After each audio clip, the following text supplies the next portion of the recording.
Olympics are unique.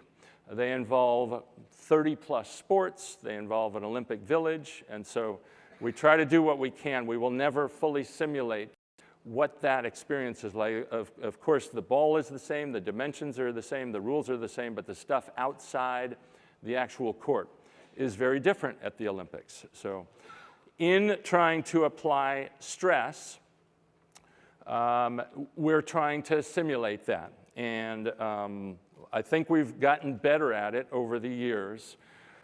I guess I would describe what we do in some of the things that we require of our team in training is we'd call them level up checklists. It's where we give a group, or maybe a single player, or a handful of players, or a whole team across the net, we give them an assignment, and they have to accomplish maybe X. Maybe they have to pass the ball perfectly. A pass is when the serve comes over the net, we make the first pass, and it has to go to a really good spot so we can run our offense. Браво, 4-4. Точно така, вкарай вътре хубаво главата. Айде, 5-4. Maybe they just have to pass a certain number in a row. Or maybe they have to pass 3 out of 5, and then that levels them up, and they've got to do something else. But it's a series of checklists, and the beauty of the stress is that it takes a long time just to get to the late levels of that. And if you fail at it, you don't just drop down a level, you drop all the way back to 0. So I had this when I was playing on the men's team. The coach might very occasionally say, all right, passers, Karch, you and the passer, get out there. Everybody else go to the other end and serve as hard as you can. Passers, you got to get 20 in a row perfect. That's not an easy thing to do, especially when there's a chance of about, maybe 70 to 75% that you'll make one good one. To multiply that by 20, and you can find that the odds drop quite a bit.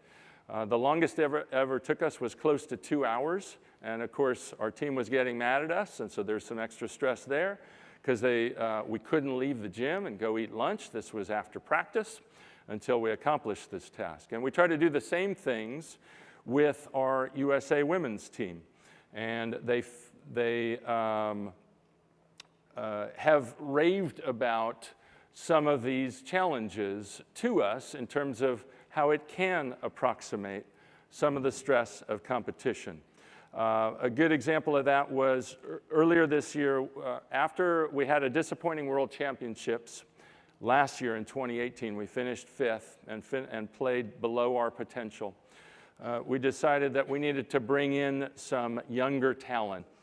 One of them shows some real potential. She's more of a backcourt specialist, and she describes herself very much as a worrier.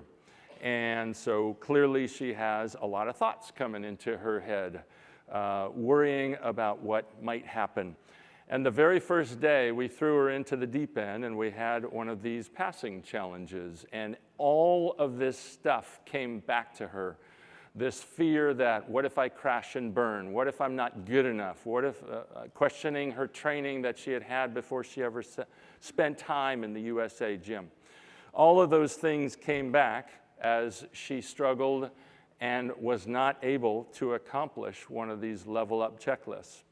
But by the end of the summer, just before she went back to her college program, she was thanking us. She was saying, I'm so glad that I decided to come here. It was really close as to whether I would decide to do it.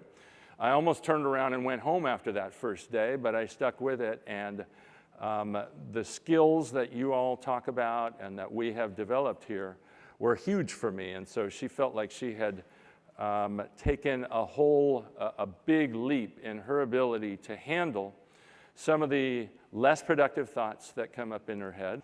And a lot of it was due to the stress that we try to apply. We're not perfect at it, but we're certainly trying to get better at it and tougher at it as the Tokyo Olympics approaches.